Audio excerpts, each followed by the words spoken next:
And I'm moderating this afternoon's panel, and we're going to be looking at new approaches to sustainable investment and business. And we've got a fantastic panel joining me here today. First of all, Enrico Pinali, Regional Head of the Asian Development Bank, Eleanor Kramers, Managing Partner, Montfort Europe, Eugene Antonov, Deputy CEO, NMMC, Jason Chung, Senior Advisor at Patamat Global Partners, Artur Gazianov, Director of Central Europe and Central Asia for Air Products, and John Saidi, Country Head of Aqua Power. ESG. It's a very wide term, and how do investors view it? Well, we could spend hours discussing each component part. Furthermore, there are very many methods by which debt and equity investors look and approach ESG. Hudson Sandler, where I'm a partner, is a global strategic communications firm. It's a dedicated advisory service in London and Tashkent, and much of our work is focused on helping companies prepare, execute, and communicate their ESG strategies, protocols, and ESG performance, getting them ready for both conventional debt and equity raising, but also the more specialist and specific ESG financing. We can say from experience that on first look, it can be very confusing. The ESG industry has created a sprawling array of terms and jargon. The Financial Times described it as an alphabet soup. There are an increasing number of reporting frameworks, and navigating the universe of sustainability ratings agencies who can be key to securing finance in the same way as credit rating agencies help you secure debt. They've all got vastly different approaches and expectations. And this is before you get onto the very many ESG-linked specialty finance products that investment banks have sitting gleaming in their shop windows. But the trend is undeniable. And let's start with sustainable investing and a few stats. Whilst you have heard some noise recently in the US about an anti-ESG backlash, the figures are going in one way. The UNPRI, which is the Institute for Responsible Investing, now accounts for 120 trillion of assets under management. It's 120 trillion, with over 5,000 investment firms signing up. Sustainable finance last year invested 1.77 trillion in energy transition, and 44% of that was in the APAC region, the wider region. Sustainable finance issuance, which is your green loans, your bonds, your sustainability-linked financial instruments, increased to 197 billion in this region, more than any other region globally. So corporates in the wider region are taking control of debt instruments and tapping the markets for capital. But let's not overcomplicate things, and let's not over-worry. Operate responsibly and/or with a clear strategy to transition and strengthen your ESG profile, and you will, all things being well with your business, have access to capital. Fail, and the pool of capital is reducing, and reducing fast. So how do our panelists see the opportunity? And what are the issues and opportunities they face? Well, interestingly, when I looked at the panel, I thought, what a fantastic cross-section we have. Because actually it's a microcosm of what Uzbekistan is looking at, facing, and what it possesses. In Asian Development Bank, a hugely significant financial partner in the region, you have the money. We have the company in NMMC, the world's third largest gold producer, operating in a sector which, as I know well from my mining experience, has its fair share of ESG challenges. How are they responding? Then we have, with Aqua Power, Uzbekistan's major renewable investor and partner of choice. And they are bringing with it the opportunity to help the country achieve those goals we heard the President so eloquently and firmly commit to, reference its 2030 energy mix transition. We've got more innovation from Air Products, who bring highly compelling technologies to the market and help it decarbonise. And in Montfort, we have the communicator, who, like Hudson Sandler, have the challenge of trying to help companies formulate their strategies and approaches to disclosure. So, as I say, an ESG microcosm in this room, on this panel. So let's get into it. I'd first like to start with the money, the top of the tree, Enrico, if you don't mind. As the decarbonisation agenda accelerates, and with ABD as a major financing partner in the area, how should Uzbekistan's SOEs be viewing the opportunity and considerations for sustainability-linked finance? Second part is a two-parter, sorry, I'm really throwing it at you. Second part, can you outline how ADB views the investment opportunities in the more challenging, hard-to-abate sectors, and how innovation and technologies can play their role in financing? Yes, thanks for putting two questions into one. Maybe let's start by, first of all, I've been introduced Enrico Pinali, Regional Head for Private Sector Development in this part of the world. I cover 10 countries, including Uzbekistan. And many of you know me because I've lived here for 4 years, so I'm quite familiar with the market. And some of the things that, of course, we have done quite a bit of work with the SOEs, and there is a progressive work. There are different type of entry points, let's put it that way, that we have found. But the sustainability link or the green financial product has become somehow a hot commodity here. A lot of the SOEs are looking for it, whether through direct funding from ADB and others, or to accessing capital market. I think one of the challenging in the work so far has been really to help develop that green pipeline, the taxonomy, the green project. How do you really able to, not greenwash anything?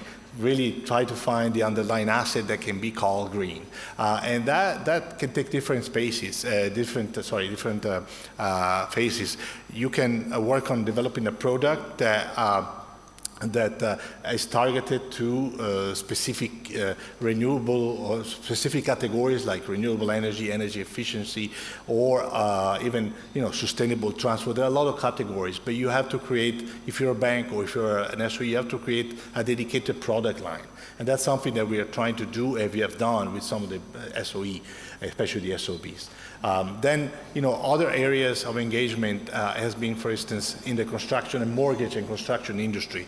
There, again, we're looking at, we partner, for instance, with a mortgage refinancing company here, and there the challenge is how do you design a construction industry-related product where, what we're looking at, for instance, is the element of how do you renovate toward with green principle houses. Sometimes it's just an issue of renovating some of the, the inside of the house, or replacing some of the, the appliances. There are several ways to do that. But again, you have to be able to monitor to justify that it's green, and you have to be able to quantify the sustainability part of it. Then there are more challenging things. There's for instance, I think this is, and I think I said that in an interview the other day, I think there's going to be a challenge going forward on the subject of critical minerals. I know we have our colleagues here from the mining company. I think if we are to consider supporting this green agenda, which includes e-vehicles, which include other solution batteries that needs critical mineral. This is where, as lenders, we need to feel comfortable that we're not just working on mining, but we're working on a critical mineral supply chain. And that's really the difference into, of course, it's a sector that we have to manage carefully, but it has a lot of sometimes unintended consequences. But this is something that is very critical if we are very committed to the green agenda. There are some entry points as well, which is for instance, working on associated infrastructure. That brings me, for instance, to the most challenging part, which is to work with the SOEs. We call it the hard to abate, and then I'm jumping a little bit toward your second question, but it's how do we, as lender, work with the hard to abate industries? What are these industries? It's cement, it's steel, petrochemicals, and there are entry points to green these industries for us, and I think the low-hanging fruit is try to work out a substitution of the energy source, try to help these companies source away from fossil fuel to the extent possible, as long as you have some base load anyways, but try to help them move toward a more renewable, maybe even captive plant near the sites. So this is the low-hanging fruit. The hardest part as lenders is really the hard to abate part, because the hard to abate part is the processing. If you're cement, you have to work with limestone and other highly polluting, carbon-releasing substances, and really there the investment is to be done on the processes, and those processes can be extremely expensive and technologically intensive. So, from that point of view, that's from a lender point of view, but then for a bankability point of view, it's even for a balance sheet point of view of the company, you really have to think of how can you, as a public authority, how can you set up an incentive system of some sort that you can help this company embark in this technological transition, and in a way that it does not completely negatively affect your operations.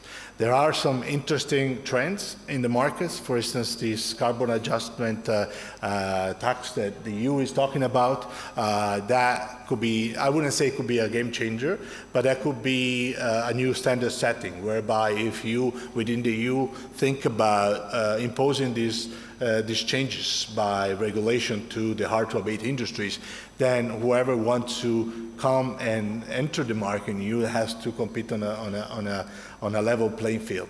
So this is I would say the most challenging part. That's the part, though, that personally intrigues me the most, because this is really the core of the decarbonization, the hardest part, but the part that I think we can work all together to find the right solution to go forward with it.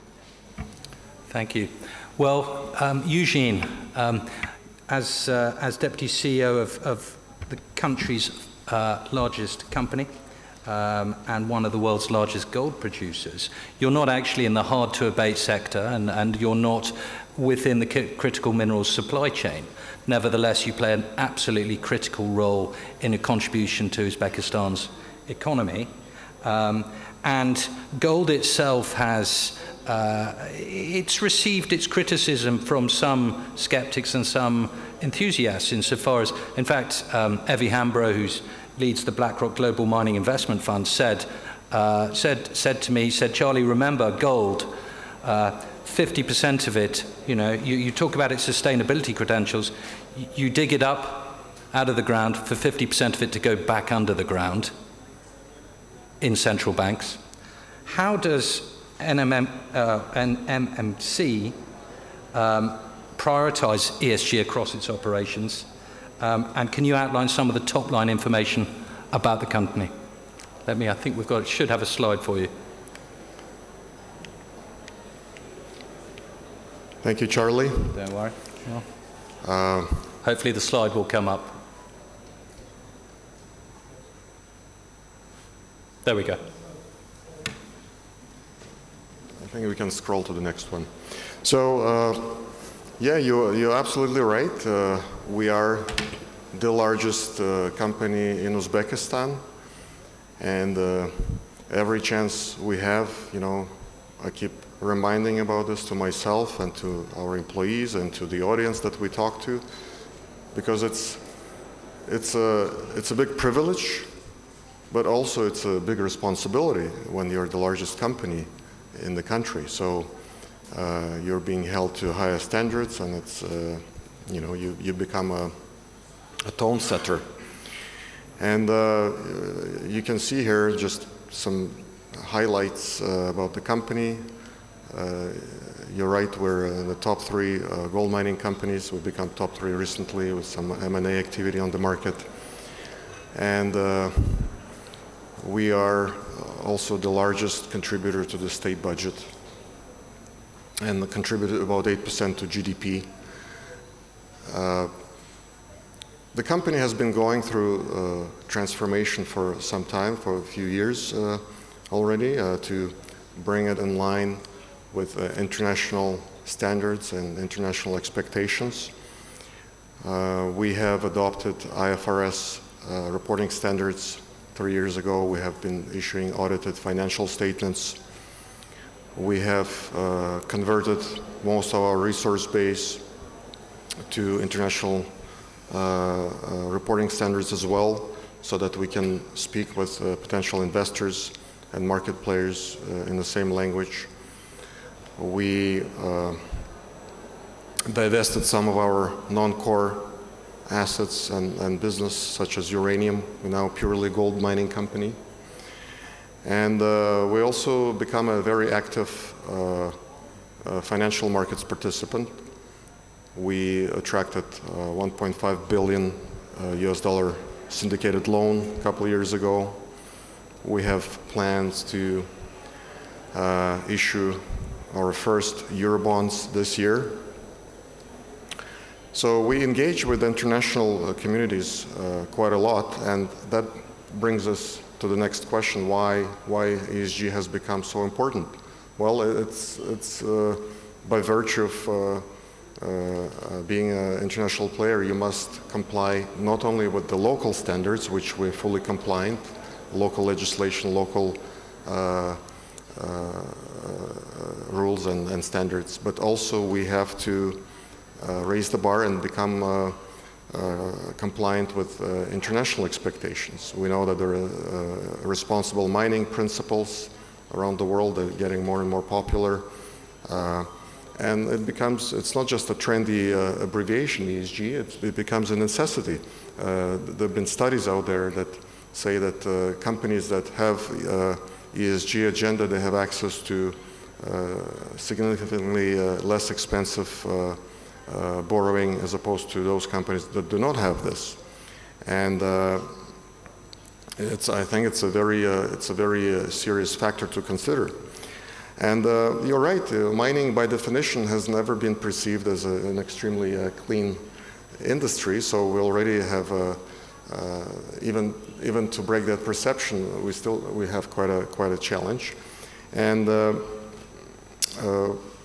we have developed a very robust roadmap as part of our borrowing procedures. And we actively,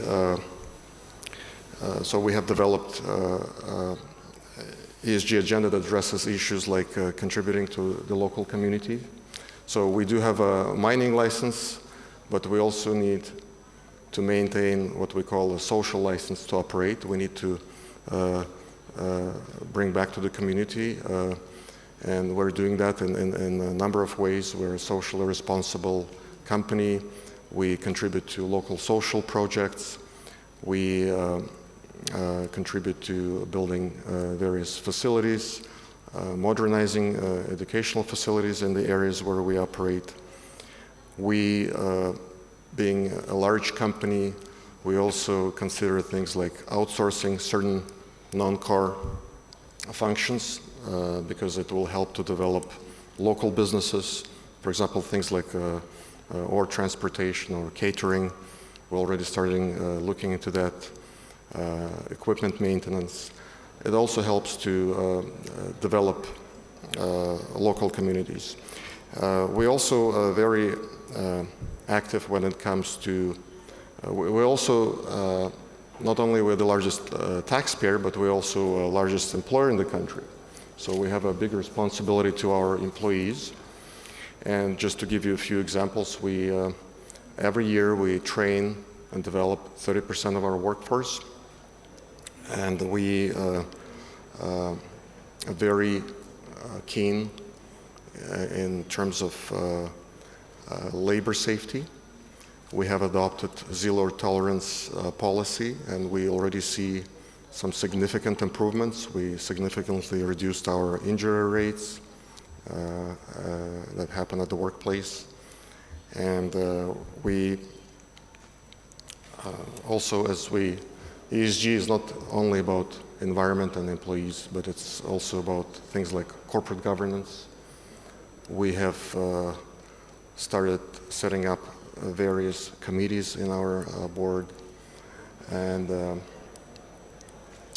introduced functions like internal audit, compliance, compensation and rewards committee.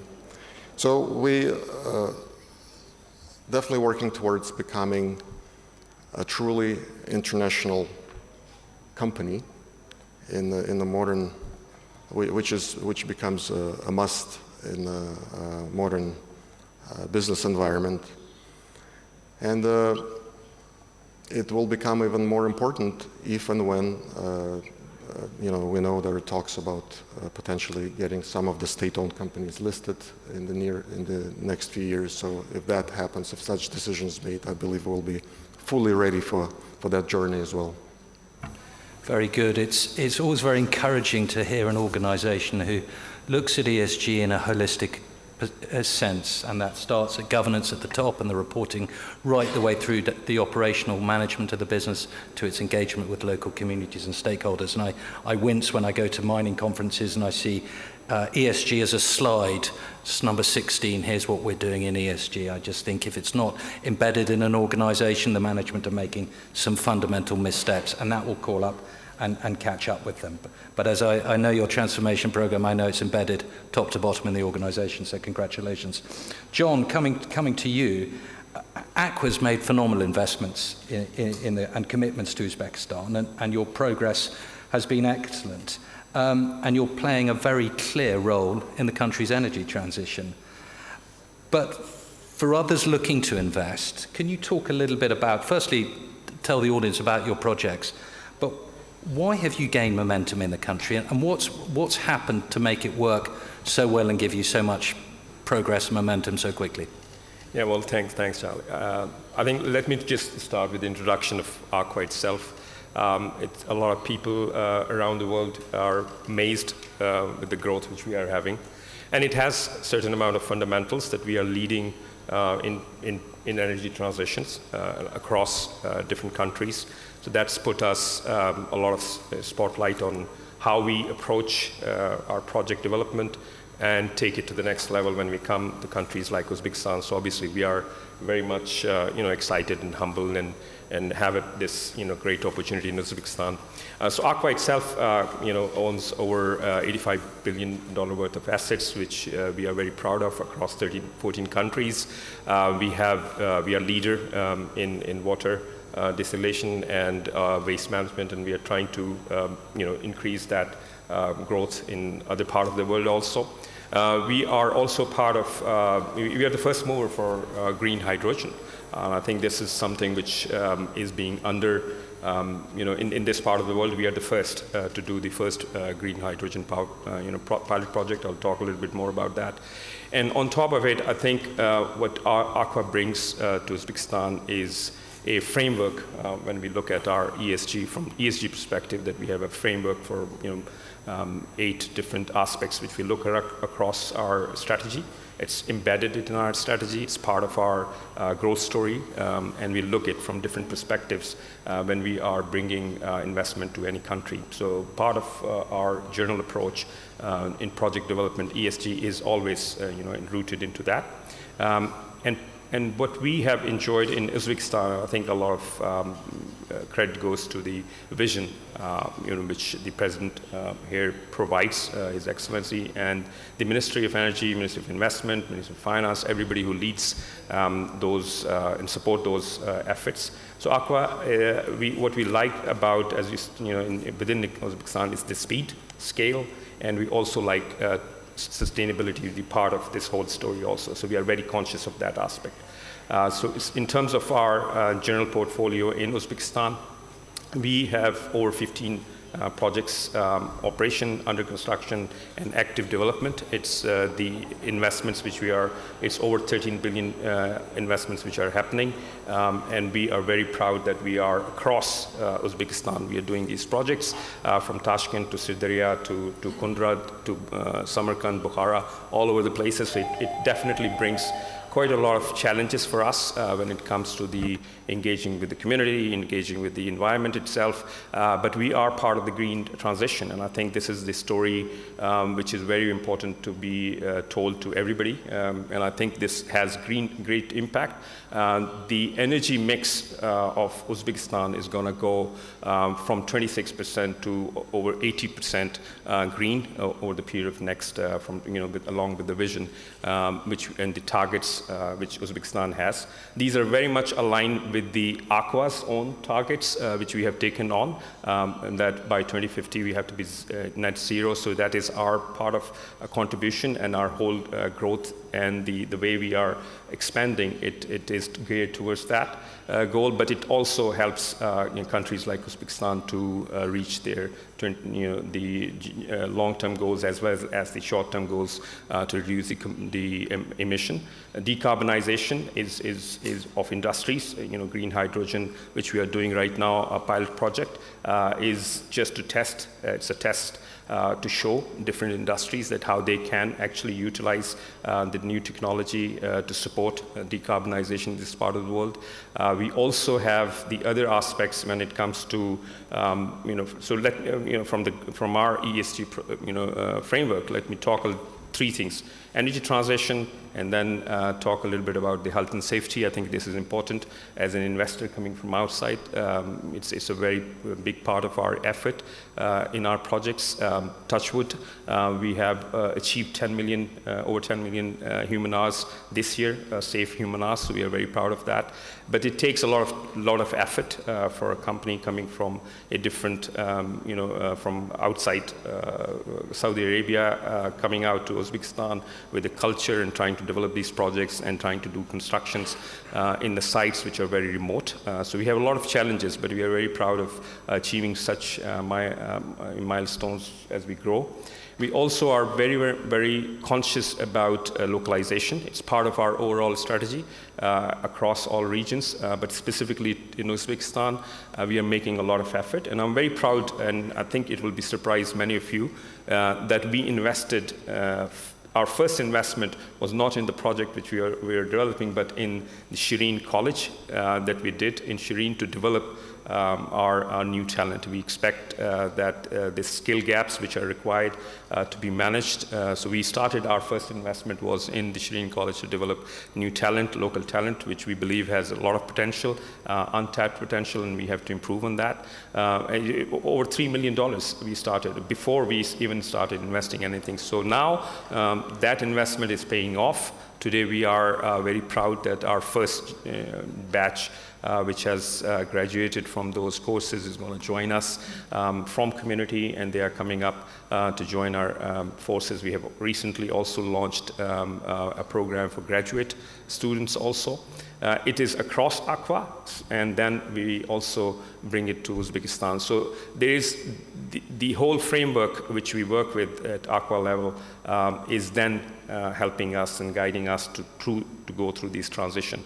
So from our perspective, I think from ESG perspective, the idea of any investor to come into a new market, new area, to have that kind of framework and have those practices available, it helps in terms of operating in a new environment, but then trying to help shape that environment, which is very much supporting the ESG goals which we have committed to, as well as developing the local talent, taking care of the environment, and also working across different institutions, helping and supporting the communities across where we work. And these are very remote areas, so therefore it's very sensitive for us and important for us to taking those communities.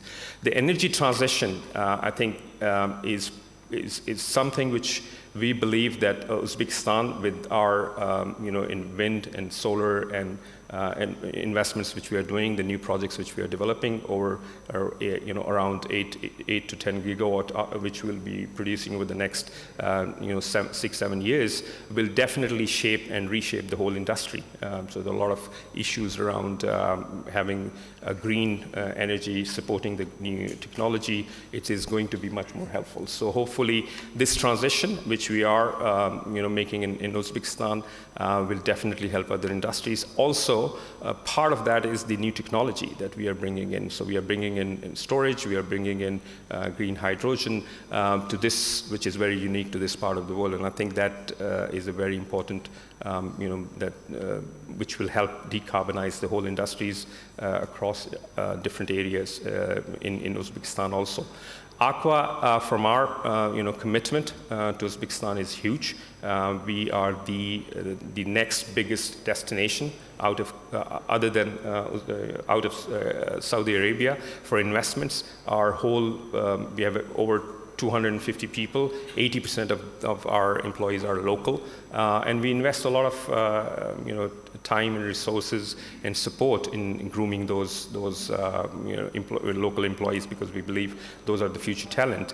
So whether it's operations, whether it's coming from different, we send our people to our employees to other countries where we operate. They spend time and bring quite a lot of new skills as part of our localization effort which we are doing. But also we are very conscious in approaching when it comes to environment, when it comes to the all the other aspects of wind, which are very, very important for us to be compliant with the regulations as well as the lenders' requirements. So ESG being a framework at Aqua level is helping us to bring those similar practices to Uzbekistan also, and I think that is a difference between a short-term investor and a long-term investor, as we are here for long-term. So we want to bring those best practices and groom our own people as well as the work and with whom we partner. Impact is part of our strategy.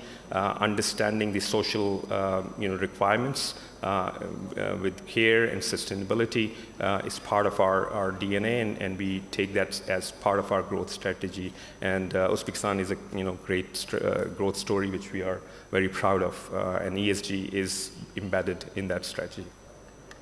John, thank you very much. You said something there which I thought was very powerful, which is the concept of aligning the company's goals to the country's goals. There's an element of JFK in there, ask not what you can, and all of that good stuff. And I think that goes to, and having spent some time in Saudi Arabia, that goes to really the values that you bring and that concept of partnership and long-term partnership and long-term investment, as well as doing all of the 1,000 things well. You bring that macro, very thoughtful approach. And I think that's a lesson for many investors who are not looking to monetize, but monetize properly with the country on its journey. So I could commend you for that. Moving through to a different area of technology, but including some of the technologies we've talked about, specifically hydrogen. Arta, just like to ask you about the types of projects that Air Products are involved in Uzbekistan, and how your company is helping Uzbekistan sort of play its part in its decarbonization goals. Charlie, thank you for your question. Let me explain what we call ESG in action in Air Products. Last year, globally, we helped our clients to cut down their greenhouse gases emissions of 86 million tons, which is 3 times more than we produce ourselves. We have a plan to reduce our own scope 1, 2, 3 emissions in third by 2030. And last year we did a big promise in front of our shareholders and global community to be a carbon neutral company by 2050. In order to reach these targets, we set our 15 billion investment plan that we're executing so far. It includes the projects that are focused on low carbon or carbon neutral projects like Louisiana and Alberta blue hydrogen projects that we're executing, project in Saudi Arabia, NEOM, that we're executing together with Aqua Power, and other projects. We would like to give you a few examples of practical implementation of our sustainability promises that we are executing every day. First of all, we have a global project to convert all our heavy-duty trucks that are used to deliver our products to the final users into hydrogen fuel trucks. So our target is to complete this change by 2030. Second project that I would like to present today is Louisiana Clean Energy Project, which is executed in US. This facility will generate 1,800 tons of low-carbon hydrogen per day. Same facility will be used to capture 5 million tons of CO2 for further geological storage underground. So these projects that I just presented focused on low carbon, let's say, investments, as I said. Our today's business in Uzbekistan, represented by operations in GTL facility, where we produce synthetic gas, hydrogen, oxygen, and nitrogen that used by our valuable customer to produce synthetic fuels from natural gas. Interesting fact about this synthetic fuel that it has 40% less NOx emissions if you compare it to the classic, let's say, diesel fuel produced from oil. Another project that we are executing so far is CO2 capture plant on Navoi. So this plant will be capturing more than 40,000 tons of CO2 per year generated by ammonia production cycle of Navoi Azot. So we're going to produce a high-grade food quality CO2 that will be distributed locally within the customers in Uzbekistan. Over the last years, we invested more than $1 billion in Uzbekistan, and we're actively collaborating with local government and customers to, let's say, support their efforts in decarbonization. One of the concepts that we are developing so far is the capture of CO2 of 1.5 million tons with further geological storage in Uzbekistan. I would be happy to give you, let's say, more details about the project once we will complete our study. And as I said, we have a number of projects in active phase under execution, and we think that good people with proper technologies is a key success factors that allows you to reach your ESG targets. Thank you. And can I commend you on the carbon capture technologies and storage that you're bringing? As an area of the wider energy industry, there's been a lot of skepticism about it over the last probably 2 decades and its ability to be commercialized on an industrial scale properly. Can I just put one back to you? Do you see Central Asia more broadly being able to take on such a progressive form of technology? So generally speaking, it's all will be related with understanding of the final customers, why they should pay more to get the green product. You know, if you will compare or if you will look on a big refinery, like GTL, for instance, in Uzbekistan, where we are working, it generates lots of useful products. In the same time, we are generating lots of CO2. And there is no other way how to make these products green, either than capturing this CO2 and sequester it either through, let's say, enhanced oil recovery or through geological storage. When you vehicle, you know. So we think that if we all think about the main purpose of doing that, so like we are securing our planet for future generations, it should work, but we have invest in all kind of levels, including education of people, including explaining to people why they should pay more, you know, comparing to the regular products produced by using fossil fuels. Very good, thank you, and congratulations again. Elena, as I said at the beginning, it's an alphabet soup we're all having to drink in terms of ESG, multiple frameworks, reporting criteria, all of which are vital in different shapes and forms to access that sustainability-linked capital. As a comms professional, I share your pain. How should those SOEs starting out on their ESG journey establish trust amongst their stakeholders? Where should they start in terms of collecting actions and communicating progress? Thank you. Is that audible? Thank you very much, Charlie, and thank you very much to the organisers of this forum for inviting me to contribute to this. ESG can be really intimidating, specifically for companies and countries where it's a relatively new topic and feels very scary. There's talk of kind of scope 1, 2, 3 emissions, water management, corporate governance. However, it really is important to develop trust with your international stakeholders, to show that you're moving in these directions. And what does it actually mean? So it actually means it's just a framework, right, for showing that you're operating and investing sustainable and ethically. So I worked in an Uzbek company before setting up on my own for 2 years. And I think there are 3 things that Uzbek companies should remember when they're looking at this kind of scary acronym. You know, firstly, Uzbek companies are often doing more than they think they are. I don't know a single Uzbek company that's not involved in their community, that is not somehow trying to kind of help the environment in some way, that's not actively helping their workforce. Number 2, we're seeing a lot more management of these companies are increasingly thinking long term, thanks to the reform process, thanks to the access to international capital, and that allows them to make good decisions that can really focus on the sustainable, you know, their own sustainable future.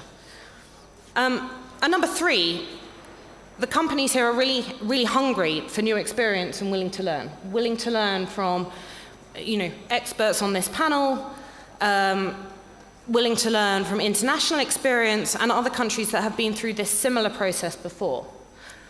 So I think, and they're supported by government initiatives. There are lots of government initiatives in this direction.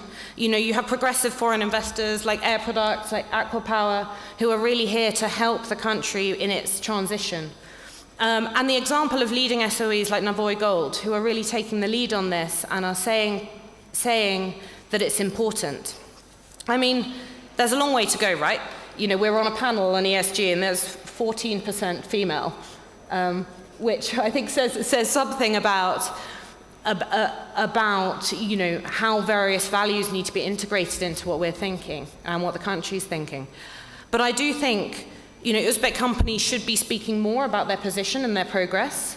And in order to, it's important that they do that in order to develop trust in front of their core stakeholders and the international community.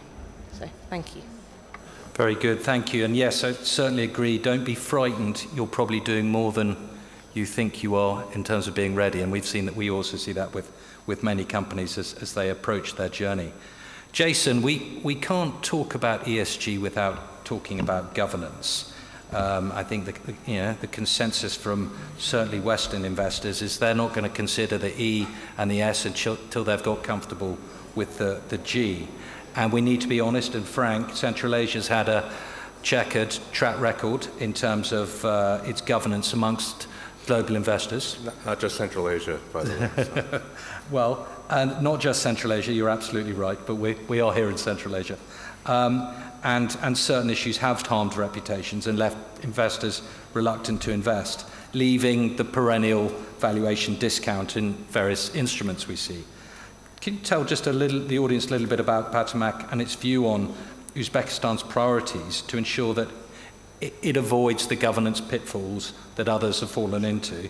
So and I know it's come from 2 perspectives. So currently I'm a senior advisor at Potomac Global Partners, which is a financial service, regulatory affairs, geopolitical risk consulting firm based in Washington, D.C. and New York. Previously, I was and I worked with Enrico very closely when I was a U.S.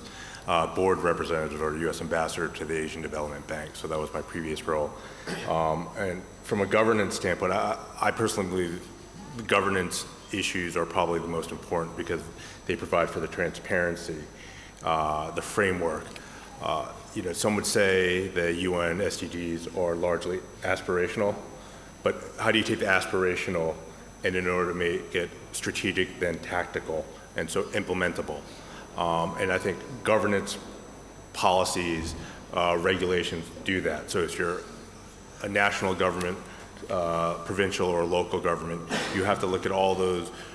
You have to create a regulatory regime which provides, as I said, transparency, but also the framework and what we say the rules of the road for companies to adhere to so they can better understand what's at stake for not only them, but for the communities that they serve, as we heard from our corporate panelists as well.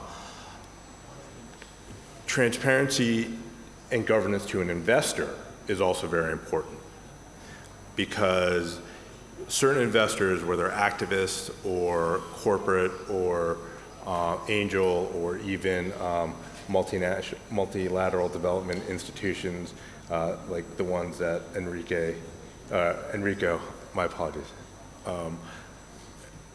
represent and work for, they have to be provided assurances. They have to be provided with the copious amounts of paper where there's auditable information in order for them to get them to the finish line, so that they actually do invest in a region or they actually do invest in a company. I don't think you can have I don't think you can get to the E or the S without getting the proper governance framework set up initially. Now, governance frameworks can change. I did a panel yesterday on the new investment law, and I see my colleague from that panel, Anton, in the audience. And in the new investment law in this country, I think it's very important to set up that governance framework for this type of investing, for this type of growth, for this type of growth in this country, where the likelihood is exponential if it's done correctly. But in that, you need to ensure that every single stakeholder on that food chain is increasingly involved and gets the insurances that they need to be ultimately the most comfortable. Jason, thank you. We're coming to the end. We started a little bit late, but I think we're still within our slot, and I'm actually going to bring it back to the money in the room, to Enrico. I'm just going to, on Jason's very thoughtful comments about, if it's done correctly throughout all this is on governance, all stakeholders, if it's addressed properly with all stakeholders, the opportunity is exponential. As someone who's surveying the country in the context of the wider region, how is Uzbekistan achieving its potential as quickly as it can on a governance perspective? And where maybe should it double down?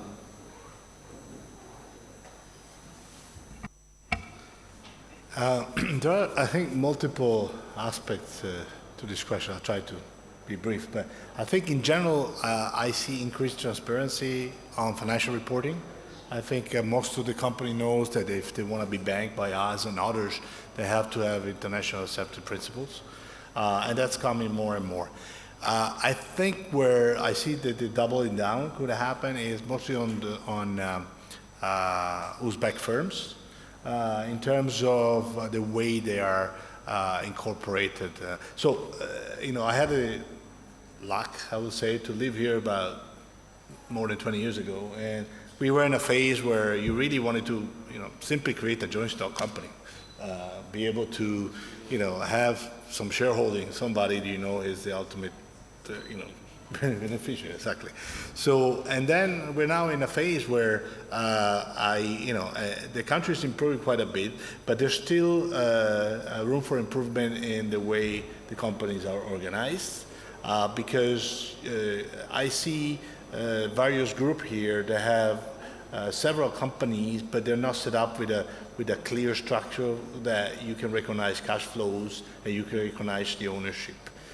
So many groups have already come in and set up a holding structure where you clearly see where the UBOs is and you clearly see who you're banking to.